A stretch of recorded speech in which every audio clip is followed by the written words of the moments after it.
안녕하세요. 제도권 주식 분석입니다. 오늘 퇴근이 많이 늦었습니다. 12시 5분 지나고 있는 시점이고요. 회사에서 방송하기 위해서 시장 브리핑을 좀 적어 놨었는데 편집하려고 하니까 시간이 너무 부족한 것 같아서 오히려 좀 새로운 방식으로 좀 간단하게 메모장 브리핑을 좀 준비를 해봤습니다. 되게 새삼 또 신기하네요. 이거 어떻게 이 회사 일하고 방송하는 거를 제가 5년 했었는데, 물론 지금 한 3, 4개월 동안은 방송이 좀 뜸했지만 새삼 어떻게 했나 싶습니다. 어, 방송은 물론 이거 되게 신기하네요. 지금 아침에 일어나서 이제 7시 반까지 출근해서 이제 정리하고, 그다음에 일하고, 그다음에 고객들 만나고, 회사 일 하겠죠. 그러면서 이제 운동하고 골프도 칩니다. 저녁도 먹어야 되죠. 사람들 만나고. 어, 근데 그러면서도 시장을 꾸준히 보고 있어요. 이게 자꾸 시장을 보다 보면 어느 정도 레인지라는 게 생기거든요. 이제 가동 범위, 주식을 계속 한 가격을 보다 보면 이제 어느 정도 일정 수준을 벗어나게 되면 아, 레인지가 벗어났구나 하면서 매수 타이밍을 포착하게 되는 그 동물적인 감각이 생기게 되고, 물론 자랑하는 건 아닙니다. 그냥 좀 계속 눈여겨봤던 가격들이 벗어났을 때 순간적으로 다시 한번 차트를 보면서 어, 괜찮은지 안 괜찮은지를 좀 판단하는 그런 저만의 방법이니까. 아파트 같은 것도 마찬가지잖아요. 이제 뭐 계속 뭐 어디 중요 아파트를 보고 있다라고 했을 때 이게 한 15억에서 16억 왔다 갔다 하는데 갑자기 14억, 13억이 나왔다. 그러면은 이제 관심 가진 아파트 같은 경우에는 눈여겨 보게 되겠죠. 그런 상황입니다. 오늘은 나스닥이 지금 급락하고 있습니다. 되게 재밌네요. 이렇게 해놓은 거 보니까. 바로 보여드릴게요. 이제 회사를 옮겼어요. 다시 올랐네, 조금.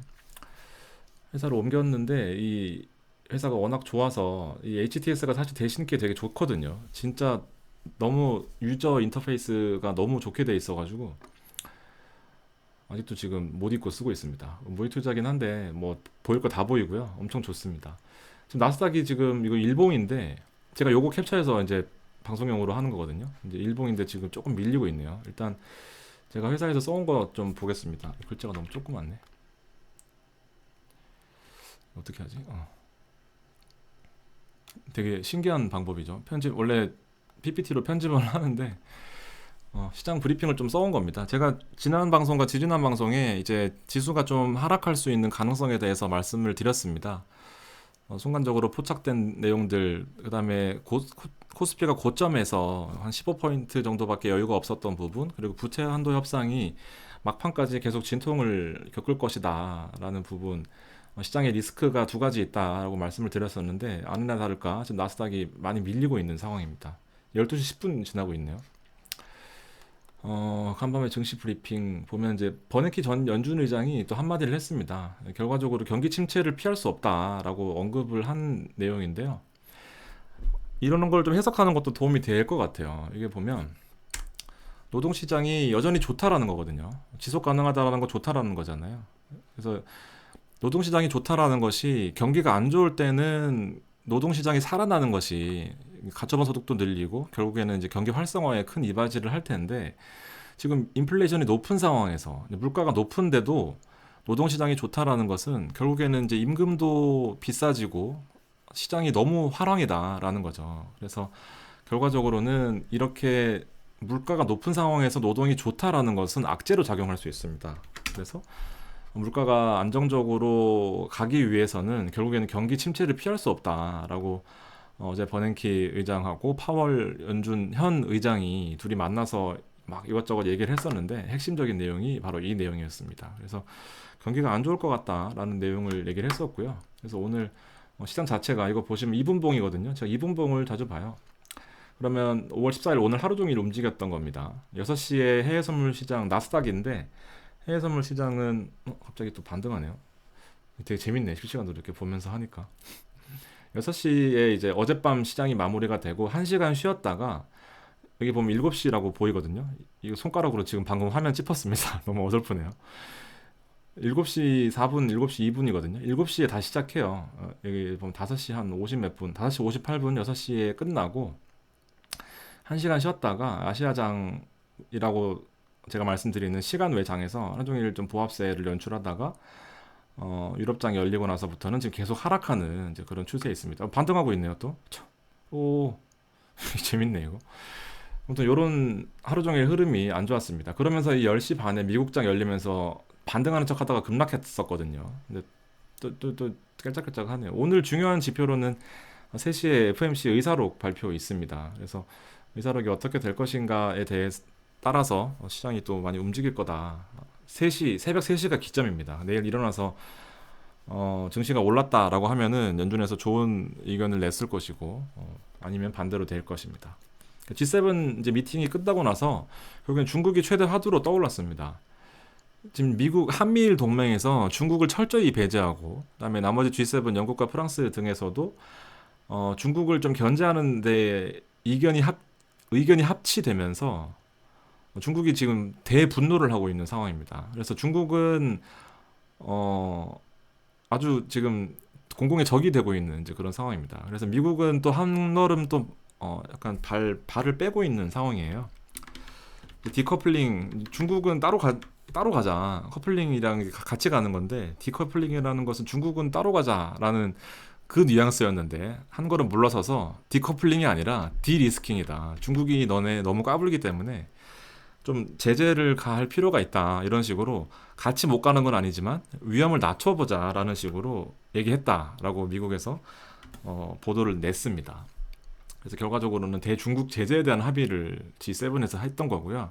한국은 여기 곁다리로 플러스로 지금 자꾸 중국에 대한 어떤 지금 적대감을 은근슬쩍 드러내고 있는 그런 상황입니다. 왜냐하면 미국 편에 들어야 되고 일본과는 또 친일 정책을 좀 펼치고 있는 정부이기 때문에 그래서 지금 중국이 발끈한 내용이 결국엔 중국 국제무역에 방해되는 할 경우에는 14억 인구가 가만히 있지 않겠다라고 중국이 발끈하고 있는 그런 상황입니다. 자, 오늘 주요 내용이 결국에는 이제 부채 한도 협상 우려에 아침에 증시 하락했었던 부분 있었고요. 한미일, 홍콩, 중국 등 아시아 제가 쓴 겁니다. 이거 아시아 증시 약세해 한국도 동조화되고 있는 모습이었고 어제 말씀드렸던 게 결국엔 고점 리스크가 있었습니다. 코스피 같은 경우에는 고점 리스크의 차익 실현 물량이 출회돼서 외국인과 기관이 동반으로 매도하는 그런 모습 보였습니다. 원달러 환율 상승했었고요. 결국 환이 가장 먼저 움직인다라는 내용은 제가 써놓고 이거 그때 당시에 써놓은 건데 무슨 내용이냐면 지수가 먼저냐 채권이 먼저냐 통화가 먼저냐 뭐 이런 내용을 많이 얘기하거든요. 결과적으로는 지수는 여러 가지 이 대내외 변수들을 반영한 게 결국엔 지수고요. 채권은 금리의 영향을 많이 받고 통화는 즉각적으로 움직이는 경향이 큽니다. 채권과 통화는 사실 같이 간다고 봐도 되는데 통화가 강하게 갈 것이다 라고 하면 지수는 만약 달러가 강하게 간다 라고 하면은 결국에는 시중에 달러가 별로 없다 라는 내용이 반영되면서 지수가 올라갈 수도 있고 통화가 특히 달러 같은 경우에는 안전자산이잖아요. 안전자산이 시장의 강세다라고 하면은 지수가 증시가 안 좋아질 거네. 나는 통화에 투자를 해야겠어. 특히 안전자산 하면서 달러가 올라갈 경우에는 이때는 지수가 하락하는 경향. 그래서 사실은 요새 같은 시장은 옛날처럼 한 방향으로 움직이는 게 거의 없습니다. 그래서 예를 들면 금 가격 같은 것도 안전자산인데 시장이 지금 흔들릴 때는 올라야 되잖아요. 근데 달러가 강하면 또 떨어지는 또 그런 경향들이 있습니다. 떨어지는 경향. 되게 신기하네. 아무튼 뭐 이런 것들은 제가 그냥 갑자기 생각나는 것들이라서 말씀드리고 싶고요. 중국을 쳤던 것들이 결국에는 지금 우리나라에 악재로 작용하고 있습니다. 엔터주랑 화장품주가 급락했습니다. 떨어지면서 중국에서는 네이버를 차단하는 그런 초강수를 뒀고요. 한국 방송 취소하는 등 한국 제재가 가해지는 모습. 갑자기 급등하네. 되게 재밌어요. 보니까. 이런 상황입니다. 그래서 어제 코스맥스가 많이 빠져서 오늘까지 또 빠지면 이제 하루 지나서 코스맥스를 담아볼 만하고요. 철강주가 많이 올랐습니다. 그래서 오늘은 코스피 상대적으로 반도체가 그나마 외국인들 삼성전자를 담으면서 좀 낙폭을 축소하는 모습으로 약 보합으로 마감을 했고요. 코스피 기대감은 여전히 유효합니다. 상승 지금 고점을 뚫을 수 있는 유일한 가능성은 부채 한도가 잘 마무리됐을 때 잠깐 급등했다가 급락하는 게 제 시나리오입니다. 부채 한도가 결국에는 시장이 좋아지는 게 아니거든요. 리스크가 제거되는 거지. 그래서 또 여러분들 순간적으로 착각 물론 올라갈 수도 있지만 순간적으로 착각해서 부채 한도 협상 타결 뭐 이런 식으로 해서 이게 호재다 싶어가지고 막 사면은 안 됩니다. 그래서 이건 결과적으로 좋은 내용이 아니라 리스크가 제거되는 내용이다 보니까 지금 시장은 그만큼 반영한 상태거든요. 심상치 않네 나스닥이 또. 안 좋다고 얘기해야 되나? 아무튼 미국 PMI, 그 CPI 말고 PMI는 이제 제조업 구매자 지수인데요. PMI 예비치가 나왔었는데 좋게 나왔습니다. 그래서 철강과 조선, 건설 등 전통 제조업 관련주가 상승하는 모습 보였습니다. 내일장은 환율은 좀 부담스러운 수준입니다. 환율이 많이 단기적으로 급등한 상태거든요. 그래서 일부 조정이 오늘 있었다는 가정하에 코스피는 상승할 수 있는 가능성이 큰데 나스닥을 좀 지켜봐야 될 것 같습니다. 결국에는 이제 미국 부채한도 협상 이슈를 대기하면서 오늘 새벽 3시 좀 있으면 나올 거인 FMC 의사록까지 보고 부채한도가 다 소진되는 시점이 6월 초라고 전문가들이 예상하고 있습니다. 그래서 6월 초를 넘기지 않을 것 같다라는 내용들이 많은데요. 하여튼 그렇게 참고하시면 될 것 같습니다. 그래서 지금 뭐 나스닥은 이렇게 움직이고 있고요. 또 봐야 될 게 뭐 어떻게 보여드려야 되나? 시장 분석, 종목 발굴. 오늘 이제 이거 보여드려야 되겠구나. 5월 24일 날 이제 투자자별로 어떻게 움직였는지를 저는 많이 참고합니다. 기관은 인버스를 담았는데 물량이 되게 작아요. 거의 사실 오늘은 이제 기관은 시장에 참여를 안 했다라고 보여지고 삼성전자를 기관이 매도했는데 그 물량을 외국인이 다 받았습니다. 삼성전자만 몰빵하는 모습이었고요.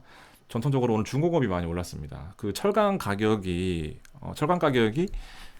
조선 관련돼서 가장 큰 역할을 하잖아요. 왜냐하면 배를 만들 때 철강이 많이 필요하니까. 그래서 그 가격이 잘 타결되면서 중공업 관련주가 좀 올랐습니다. 조선 관련주가. 그래서 개인은 포스코 홀딩스를 담았는데 이거 진짜 어저께 엄청 큰 실수를 했습니다. 제가 포스코 엠텍을 샀어야 되는데 포스코 홀딩스 오늘 일부 물렸어요. 잘못 봤습니다. 얼떨결에 얼핏 보는 바람에 어설프게 아는 바람에 포스코 홀딩스는 빠지고 포스코 홀딩스 1.5% 빠졌고요. 포스코는 9% 올랐습니다. 이거 너무 오늘 안타까워서 진짜 피눈물을 흘렸습니다. 포스코 급등했다 했는데 저는 빠졌는데요 했더니 이게 포스코 엠텍이었어요. 어저께 실수했습니다. 뭐 그럴 수도 있죠. 근데 오늘 괜찮을 것 같아요. 이 증시표를 한눈에 볼 수 있는 대신증권에서 가장 잘 만든 차트, 가장 잘 만든 표 같은데요. 보면 한눈에 다 볼 수 있습니다. 유통업은 개인들이 많이 안 하는 거, 의료정밀, 그다음에 전기전자 여기 보면 오늘 외국인 매도세가 좀 거셌던 모습이었고요. 가장 많이 들어왔던 게 결국엔 개인이 철강금속을 많이 샀던 모습 보였습니다. 철강금속이 외국인이 안 들어왔는데도 많이 불구하고 좀 봤더니 동국제강이 많이 올라왔습니다. 동국제강이 얼마나 올랐지? 나스닥 좀 엄청 힘 싸움 하고 있네요. 근데 지금은 의미가 없어요. 3시까지 좀 봐야 됩니다. 이러면 기사 한눈에 볼 수 있으니까 분할했고 결국에 이 이슈가 오늘 이제 타결됐었거든요. 그래서 좀 반응이 좀 늦게 된 겁니다. 결국엔 조선들과 협상 오늘 마무리가 됐기 때문에 여기 보면 후판 가격이 있을 거예요. 후판 가격이 소폭 인상됐을 것이라고 보고 있는데 지연되다가 협상이 마무리됐다라는 내용이 있었습니다.